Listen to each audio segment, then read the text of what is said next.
From CPRE and the CPRE Knowledge Hub, this is Research Minutes, a weekly look at new and important research in education. Today, we look at the perceptions and experiences of Black math teachers and the factors that can lead them to consider leaving the profession. Quite frankly, there are just not that many large-scale surveys done on Black math teachers. So we wanted to take this opportunity to ask as many things as possible, try to capture as many experiences, as many thoughts, as many emotions as we possibly could.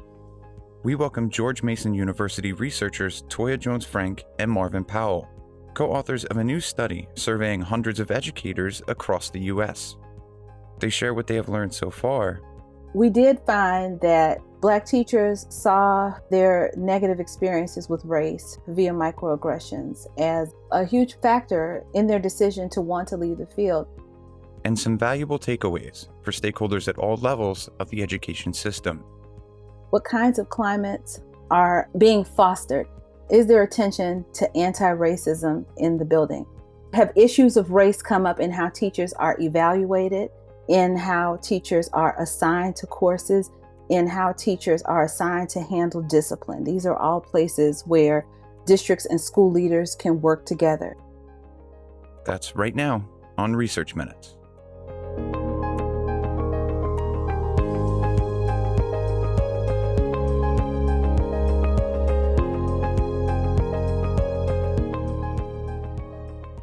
Hello and welcome to Research Minutes. I'm Keith Heumiller, Managing Editor of the CPRE Knowledge Hub. Today, we're happy to be speaking with Toya Jones-Frank, Associate Professor with the College of Education and Human Development at George Mason University. Thanks for joining us, Toya. Thanks for having me. We're also speaking with Marvin Powell, Assistant Professor and a colleague of Toya's in the College of Education and Human Development at George Mason University. It's great to have you, Marvin. Well, thank you, Keith. Happy to be here. So today we're going to be discussing your new study, which you co-authored with Janice View, Christina Lee, Jay Bradley, and Asia Williams, titled Exploring Racialized Factors to Understand Why Black Mathematics Teachers Consider Leaving the Profession.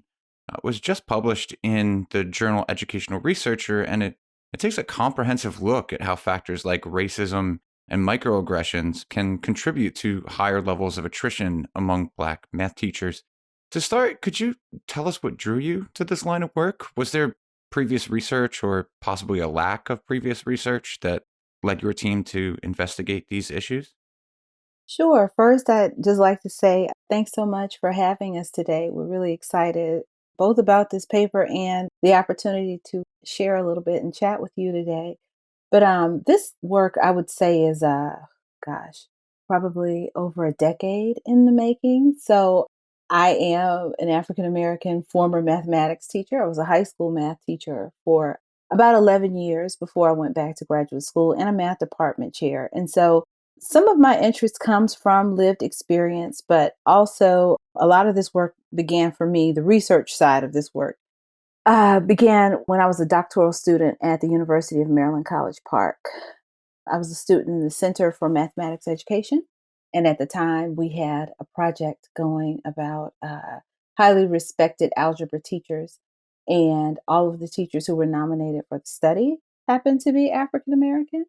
And it took us down this interesting path of thinking about the intersection of race and mathematics teaching. There's certainly lots of work around race and mathematics instruction for students, but thinking about race and racism with respect to mathematics teaching hadn't quite been explored. And so I think it's important to note that we are already talking about a hard to staff field, mathematics. You know, it's highly assessed and it's a hard to staff field with a high rate of turnover. But within that, African-American Black teachers have the highest rate of turnover. So just from a researcher's perspective, we think that it's important to investigate this, because if we can gain a better understanding of what is happening with teachers who have the highest rate of turnover, then perhaps the implications for this group of teachers will impact and improve teaching conditions for all teachers. And I am especially thankful that when I got to George Mason, I met my colleague, Dr. Janice View, who is a social studies educator and an oral historian. And I was telling her about my work because we also are doing work around African American math teachers from a historical perspective.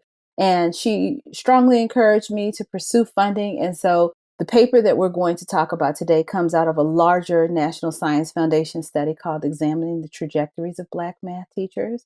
We take a past, present, future approach to looking at this issue. So starting with really around the time of Brown, when there wasn't necessarily a shortage of Black teachers, but we look at how desegregation had an impact on Black teachers in public schools. And so we would argue that we can't talk teacher shortage and attrition without looking at Black teachers from a historical perspective. And so, in a nutshell, that's sort of a quick synopsis of how I've come to do this work. And then we happened to meet Dr. Powell, Marvin Powell. He joined faculty, and I always tell people I have the best methodologist in the world. He's been invaluable to the project, along with our wonderful doc students who you mentioned earlier. And for this study, your team actually designed and administered a new tool, which you call the Black Teachers of Mathematics Perception Survey. Could you walk us through what that is and how you administered it? That tool, it's an interesting development of it. Like Toya just mentioned, we're looking at from a survey perspective for the larger study, and we wanted to administrate nationwide. So we wanted to take this opportunity to ask as many things as possible, try to capture as many experiences, as many thoughts, as many emotions as we possibly could from these teachers, because quite frankly, there are just not that many large-scale surveys done on Black math teachers. So we wanted to seize that opportunity to capture as many things. So we went wide. We developed some specific items. We followed research from colleagues and others to try to incorporate items that looks at, let's say, microaggression. And we started with, I think, 28 items for that microaggression scale that we ended up narrowing to 16 and then later 13, which we also in another paper, hopefully we can talk about that another time, talk more specifically how we created that microaggression scale. But in this larger BTOMS, the Black Teachers of Mathematics Perception Survey, we included items that were drawn from the School of Staffing Survey. Items such as, in this school, staff members are recognized for a job well done. And other items that we're looking at whether teachers thought about leaving the profession. For example, lack of administrative support makes me think about leaving the profession. So we developed this large, when I say large, Keith, I'm talking about a really large item pool. And we ended up with a fairly sizable 25 to 30 minute survey that looks at a wide range of things like microaggression, their thoughts about leaving the profession, their satisfaction with their current teaching environment situation, and some school-related and staff-related items. Right. And we also asked some questions related to instruction and pedagogy as well. So we also drew on a survey that was developed at the University of Maryland that looked at teachers' understandings of students' mathematical dispositions. We have questions about the nature of mathematics, and we also have questions around culturally relevant pedagogy that we added. And so we worked with professional organizations like the Benjamin Banneker Association, which is an affiliate of the National Council of Teachers of Mathematics. They were key to helping us recruit. We had several school districts send out our flyer for us. We recruited at annual meetings for math teachers. So one year we took flyers and we recruited at the National Council for Teachers of Math annual meeting the year that they were in DC. But we also had a huge social media push. And I would say that it's probably where the majority of our teachers found out about us. So yeah, social media was key.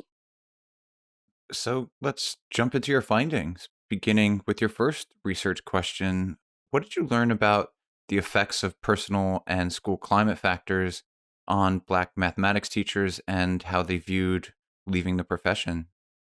So first, before we jump into that, Richard Ingersoll and Henry May wrote a paper, I believe 2011, where they focus on science and math teachers' turnover rate. And what they included were some school-based factors as well as some personal factors. So we decided to emulate that in the sense of looking at these factors that researchers have already found to be impacting retention or turnover in that case. So we included some of these personal factors such as age and their sex, their salary, and the type of school that they attend. We also included whether they have access to resources, what are those resources that they have access to, and whether or not they felt that level of school support from leadership. So we included those variables in that first model to try to see whether or not these variables, as identified by previous research, are contributing to Black math teachers' contemplation of leaving the profession. And we found school resources and support were not. Actually, in this particular model, we found only age and teacher salary that were significant predictors in teachers wanting to leave the profession. So younger teachers were less likely to want to leave the profession, which is interesting. And also teacher salary. Higher earning teachers were more likely to want to leave the profession, according to this. You also investigated the impact of racialized experiences, which were over and above those personal and school climate factors we were just discussing, on teachers and how they viewed their careers. What'd you learn there? Sure. So, also drawing on Ingersoll and May's work, they had another paper come out about teachers of color and thinking about organizational factors that impacted teacher attrition.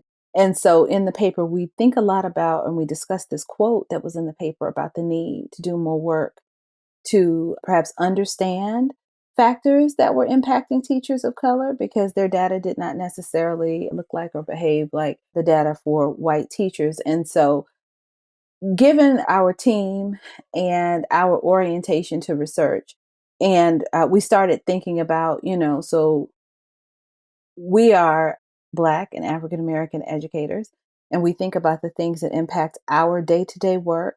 And so we started hypothesizing, drawing on critical race theory, and just thinking about the persistence of racism and how it's just interwoven into society. And so, by extension, we would argue that it is also interwoven into education. And we think a lot about students' experiences of race. And we wanted to think about teachers' experiences of race and racism. So we did find that teachers' experiences of racialized microaggressions from that BTOMP survey, the smaller, the scale in there, the teachers' experiences of racialized microaggression scale, helped us to better understand that Black teachers saw their negative experiences with race via microaggressions as a huge factor in their decision to want to leave the field.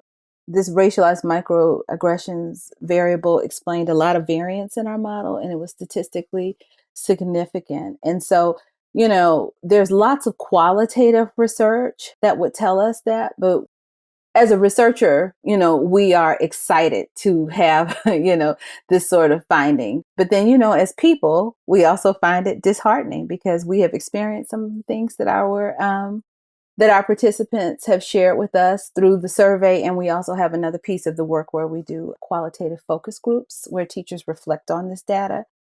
So it wasn't necessarily a surprise, but having such a large corpus of data, being able to quantify this shared experience for us was really, really powerful. And so for us, we believe that it substantiates a lot of the qualitative literature that is out there. We draw on a piece by a researcher by the last name Brown. She does a beautiful job of laying out various types of microaggressions that Black teachers experience. And drawing on that work helped us to better make sense of our data when we started doing our analysis. Just to give you guys a little bit more context, one of the items from the microaggression scale is I've experienced feeling of isolation at my school and our district based on my race. So when Toya speaks about the microaggressive variable over and above the other variables that we've tested is contributing a lot. Let me try to give some additional perspective to that. All the variables that we've included in the model, we're accounting for roughly 10% of the variance in teachers leaving the profession. In other words, if we think of all of the things that could contribute to somebody's decision to leave the profession, 10% of that was due to these organizational variables that we mentioned, them, their salary, their age, what type of school they teach in, the support that they get from leadership, etc. We're saying, in addition to that, the microaggressive experiences that they've had is explaining 17% variance, 17% more variance to the 10% from all of those factors. I think it speaks volume to a variable that we have not paid enough attention to quantitatively. Given your findings, I think that there's quite a few implications that we could take away from your work, but I'll leave that to you. What recommendations or takeaways would you offer to districts, school leaders, policymakers, or even teacher preparation programs that want to address the issues that you surfaced in this work and to retain Black teachers and more effectively support them throughout their careers? Sure. So I'll talk about each group separately. So there's a lot of work at the recruitment end. And so we know of programs where, there's like Call Me Mr. program, or we know that there are programs like Teach for America that have like a branch that really reaches out to HBCU. So thinking about teacher diversity is a very popular idea right now, but I find that a lot of the work lies at the recruitment end, and not that there can't be more work at that end, because we have colleagues who would say, a wonderful paper that came out a few years ago that would say, even when we put the emphasis at the recruitment end, Black teachers are still not recruited into districts at the same rates as other teachers, even other teachers of color. So there's still more work to be done there. But I think the districts need to put more emphasis on the retention end. And so I'm going to connect this district piece to school leaders. So for us, this work has implications for school climate. What kinds of climates are being fostered? Is there attention to anti-racism in the building? Have issues of race come up in how teachers are evaluated, in how teachers are assigned to courses, in how teachers are assigned to handle discipline? These are all places where districts and school leaders can work together to ensure that, Black teachers are not given predominantly low-level assignments, because data would tell us, my colleague Basola Neal looked with respect to mathematics teachers, Black mathematics teachers are overwhelmingly represented in low-level mathematics teaching. Only about maybe 3% of calculus teachers are Black. So again, looking at course assignments, looking at things like, have we looked at perhaps inherent bias in our evaluation tools? I have seen teachers offer beautiful mathematics lessons, right? Because I work in a college of education and I prepare students to go out and teach secondary mathematics. And so I've seen teachers give beautiful lessons. And then once the lesson is over, I've had school administrators or a mentor teacher say, the lesson was great, but this teacher should perhaps work on the ways that they talk to their students. And I'm like, perhaps, or you're missing the shared cultural experiences and you're missing the cultural nuance of what's happening between this Black teacher and these Black students. And they are drawing on these shared cultural experiences, and they're using those as a leverage to, increase mathematics understanding and to build conceptual understanding in mathematics classes. So I think working with districts, working with school leadership to understand those things is really, really important. And I think teacher preparation programs, because I am a teacher educator, I think that there are just ways that we can reimagine teacher education. So most of the work, particularly work around equity and diversity and multiculturalism, it is written where the audience is typically white female students, and it's about how to work with other communities. But I think if we think about how we center Black students and students of color, they're going to have different experiences. You're talking about students who perhaps are either going to go into schools where they are going to be one of the few people of color, or they're going to go into schools where they have shared identities with their students. And so the things that students need with respect to diversity, multicultural education, anti-racist education, their needs are perhaps different. What we've learned from even the qualitative work that branches out from this is that we also have to take a critical look at the mathematics that we teach and the inherent cultural biases that are within the math that we teach. So whose math knowledge counts? Whose math is credited as being canonical? These are all things that teachers have shared with us about how race plays out in their mathematics teaching. Even just thinking about how often when we talk about achievement, Danny Martin would say that African American Black students often find themselves at the lowest rung of the achievement hierarchy, if we were going to put students into a particular hierarchy according to achievement. Well, we have to think about it. Pre-service teachers are, placed on these hierarchies, right? And so how do they navigate these identities that are like put upon them as they enter into the world of teaching? So these are all things that I think teacher educators could be cognizant of. But ultimately, it is just my hope that people put more emphasis on this idea that thinking about race and racism as an organizational factor just becomes a larger part of our conversation.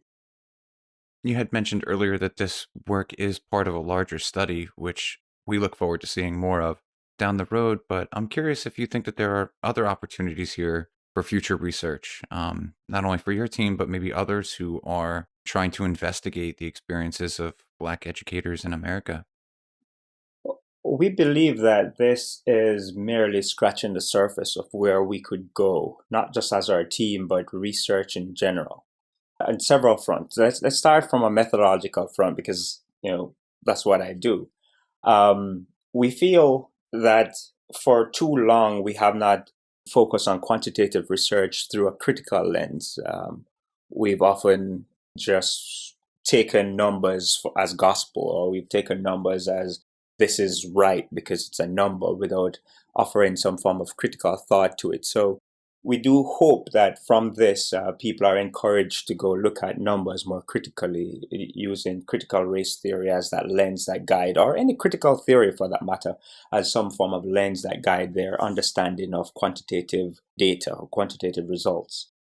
As a team, we've also questioned how well do these results, or will these results, can we extrapolate these results to all Black teachers, not just Black teachers of mathematics, right? In the Ingersoll and May, they focus on science teachers as well. So, we've had thoughts of, let's expand this beyond the math realm. Let's look at other subject areas and see whether or not there are differences here. We have our thought that it might end up being the same thing in terms of the same types of results that we find, but we don't know yet until we research them. So that's an open basket, because there's so many subject areas where Black teachers are not underrepresented, but certainly not given that level of recognition that they're excelling in those areas as well. So for us, it was really important from this critical lens to sort of complicate or to think about the complexity of identity. And so for us, even in the survey, when we ask people, how do you identify yourself? It's just not blanket Black, right? So we are like, do you see yourself as African American, Afro-Latino, Caribbean? Lots of different choices, multiracial, etc. And so I would love to see us administer this again and deepen our data set with a wider sample of teachers, from different sample of Black teachers from across the diaspora would be really nice. And then I think there's lots of qualitative work to do. So I'd mentioned that we shared lots of the findings from our quantitative work with teachers. And so they have had some really powerful responses to the data. And so I think doing more on the qualitative side, thinking through this data with teachers, using it to do more research with administrators. We did not set out initially to write policy papers, but now that I am in the throes of the work, I'm like, how could I not see this initially as policy work? And so thinking about what this work means in the larger teacher diversity conversation, I think is important. So I would like to see us do more on the policy and practice side. Well, we will certainly be watching for more work from your team down the road. But the work that we've been discussing here today, this study is just incredible, and we want to encourage our listeners to go and read the full article. Again, it's titled Exploring Racialized Factors to Understand Why Black Mathematics Teachers consider leaving the profession, and it was recently published in the journal Educational Researcher. Toya Frank and Marvin Powell, thanks so much for joining us today. Thank you. Thank you. We appreciate it.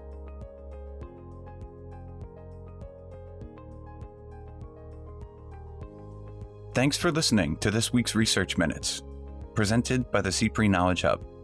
For more episodes or to subscribe to the series, you can find us at researchminutes.org.